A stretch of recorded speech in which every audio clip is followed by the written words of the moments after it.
Ano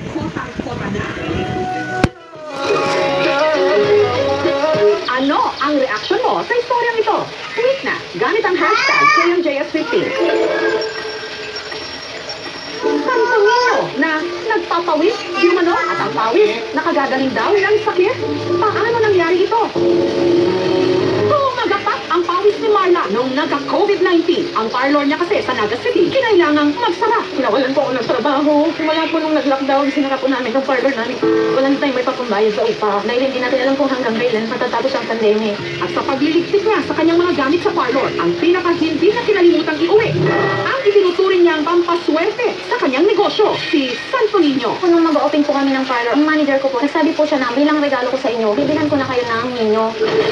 Para hindi na kayo magbili kasi swerte yung binibigay. Mula raw nung dumating sa kanila ang imahe, pakiramdam nila, buhay ito.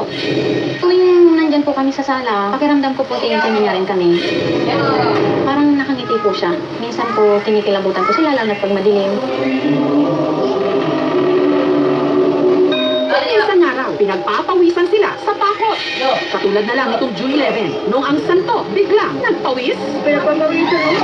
Ay! Yung dibdib, pinagpapawisan. Ay, pawis bang langis?